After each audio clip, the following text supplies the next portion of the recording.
Have you ever had a moment in your relationship where things felt off? Like the person you thought you knew inside out suddenly became distant, guarded, or even defensive? If so, you're not alone. Relationships can be complicated, and when betrayal enters the picture, the truth often hides behind words. In today's video, we're diving into female psychology to uncover what a woman says when she cheats, and why those words might not mean what you think. Trust me, you'll want to stick around for this. Cheating is a loaded topic, one that stirs emotions and raises questions, but it's also one of the least understood behaviors in relationships.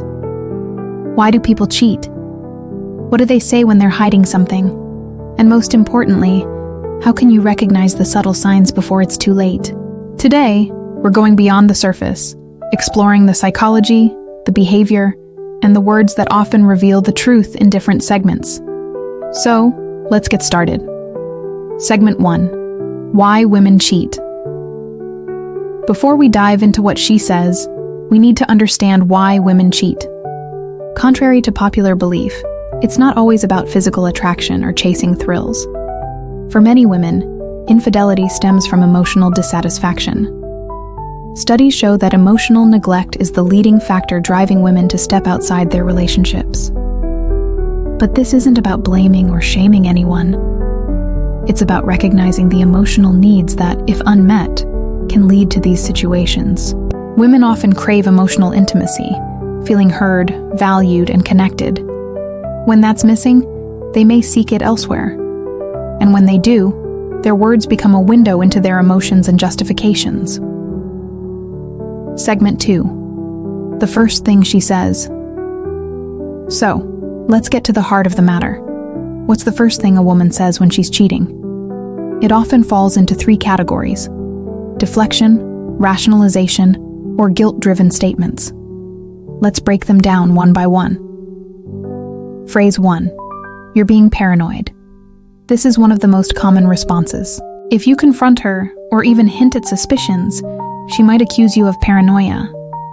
It's a classic deflection tactic designed to make you question yourself rather than her behavior. Psychologists call this cognitive dissonance, the internal conflict of knowing she's betraying trust, but wanting to avoid the consequences. By labeling you as paranoid, she shifts the focus away from herself and onto you. Phrase 2. I'm just really busy lately. Now, we all get busy: work, friends, life. But when this phrase is used as a cover-up, it's often to explain sudden changes in behavior.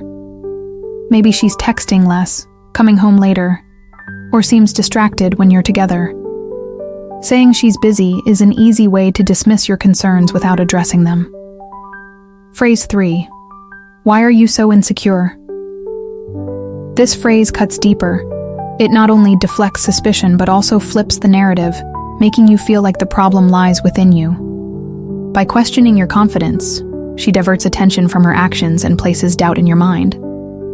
It's manipulative, but it's also a key phrase to watch out for. Segment 3. The behavior behind the words. But it's not just about what she says. It's about what she does. Words can be misleading, but behavior rarely lies. Here are 3 red flags to keep in mind. 1. Increased privacy. Does she suddenly guard her phone like it holds state secrets? If she's taking calls in another room or changing her passwords, this could be a sign she's hiding something. 2. Unexplained changes in routine. New hobbies, longer work hours, or sudden girls' nights out can be perfectly innocent, or they could signal something deeper. Pay attention to patterns. 3. Emotional distance. Perhaps the most telling sign is emotional withdrawal. Less eye contact, shorter conversations, and an overall sense of disconnection. These behaviors often accompany the phrases we discussed earlier.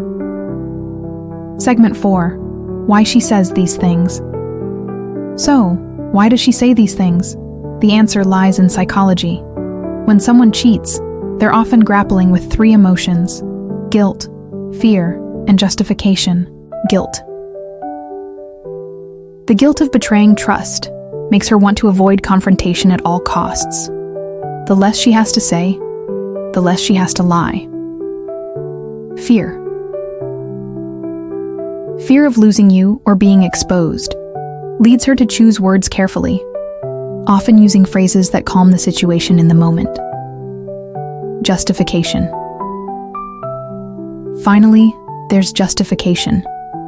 She might genuinely believe her actions are understandable due to problems in the relationship.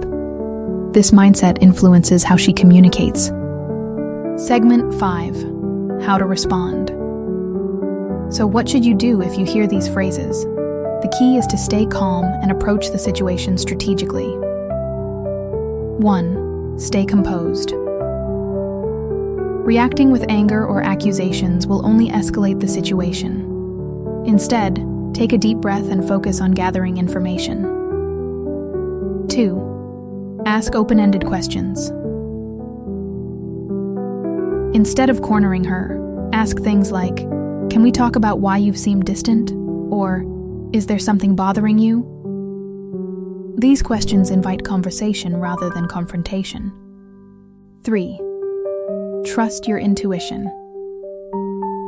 If something feels off, it's worth exploring. Trust yourself, but also be willing to have an open dialogue about your concerns. Segment 6. The bigger picture. At the end of the day, understanding these phrases and behaviors isn't about playing detective. It's about recognizing the emotional dynamics at play in your relationship. Women often communicate their feelings subtly, and when those feelings go unaddressed, problems arise. The goal is to create a space where both partners feel valued, understood, and connected. Now that you know what to listen for and how to respond, you're better equipped to navigate these challenges. If this video resonated with you, make sure to hit that like button and subscribe for more insights into relationships and psychology. And let me know in the comments. What's your take on this? Let's start a conversation. Thanks for watching, and I'll see you in the next one.